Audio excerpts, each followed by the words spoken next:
एक बार शिवजी ने अपने तेज को समुद्र में फेंक दिया था। उसने एक महातेजस्वी बालक ने जन्म लिया। यह बालक आगे चलकर जालंधर के नाम से पराक्रमी दैत्य राजा बना। इसकी राजधानी का नाम जालंधर नगरी था। दैत्यराज कालनेमि की कन्या वृंदा का विवाह जालंधर से हुआ। जालंधर महाराक्षस था। अपनी सत्ता के मद में चूर उसने माता लक्ष्मी को पाने की कामना से युद्ध किया, परंतु समुद्र से ही उत्पन्न होने के कारण माता लक्ष्मी ने उसे अपने भाई के रूप में स्वीकार किया। वहां से पराजित होकर वह देवी पार्वती को पाने की लालसा से कैलाश पर्वत पर गया। भगवान देवाधिदेव शिव का रूप धरकर माता पार्वती के समीप गया, परंतु मां ने अपने योग बल से उसे तुरंत ही पहचान लिया तथा वहां से अंतर्ध्यान हो गई। देवी पार्वती ने क्रुद्ध होकर सारा वृत्तांत भगवान विष्णु को सुनाया। जालंधर की पत्नी वृंदा अत्यंत पतिव्रता स्त्री थी। उसी के पतिव्रत धर्म की शक्ति से जालंधर न तो मारा जाता था और न ही पराजित होता था। इसीलिए जालंधर का नाश करने के लिए वृंदा के पतिव्रत धर्म को भंग करना बहुत आवश्यक था। इसी कारण भगवान विष्णु श्री ऋषि का वेश धारण करके वन में जा पहुंचे, जहां वृंदा अकेली भ्रमण कर रही थी।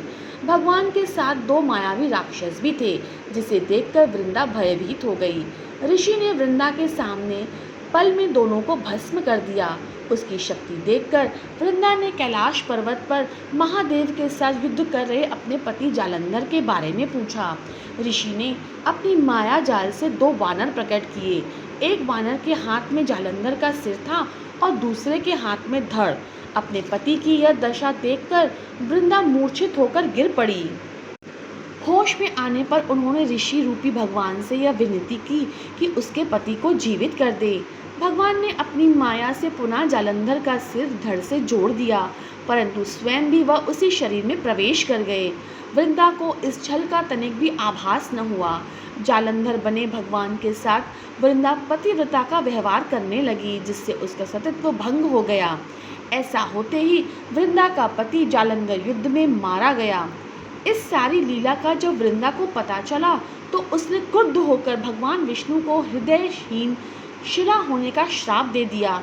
अपने भक्त के श्राप को भगवान विष्णु ने स्वीकार किया और शालिग्राम पत्थर बन गए। सृष्टि के पालनकर्ता के पत्थर बन जाने से ब्रह्मांड में असंतुलन की स्थिति हो गई। यह देखकर सभी देवताओं ने वृंदा से प्रार्थना की कि वह भगवान विष्णु को श्राप से मुक्त कर दे। वृंदा ने भगवान विष्णु को श्राप मुक्त कर स्वयं आत्मदाह कर लिया। जहाँ वृंदा भस्म हुई वहाँ तुलसी का पौधा उगा। भगवान विष्णु ने वृंदा से कहा, हे वृंदा, तुम अपने सत्यत्व के कारण मुझे लक्ष्मी से भी अधिक प्रिय हो गई हो। अब तुम तुलसी के रूप में सदा मेरे साथ रहोगी। तब से हर साल कार्तिक महीने की देव उठावनी एकादशी का दिन तुलसी विवाह के रूप में मनाया जाता है। जो मनुष्य भी मेरे शालिग्राम रूप के साथ तुलसी का विवाह करेगा, उसे इस लोक और परलोक में विपुल यश की प्राप्ति होगी। उसी दैत्य जालंधर की यह भूमि जालंधर नाम से विख्यात है। सती वृंदा का मंदिर मोहल्ला कोट किशन चंद में स्थित है। कहते हैं इस स्थान पर एक प्राचीन गुफा भी थी जो सीधे हरिद्वार तक जाती थी। जिस घर में तुलसी होती है वहाँ यम के दूत भी असमय नहीं आ सकते। मृत्यु के समय जिसके प्राण मंजरी रहित तुलसी और गंगा जलमुख में निकलकर रखे जाते हैं, वह पापों से मुक्त होकर वैकुंठ धाम को प्राप्त होता है। जो मनुष्य तुलसी व आंवले की छाया में अपने पितरों का श्राद्ध करता है, उसको पितर के मोक्ष की प्राप्ति होती है।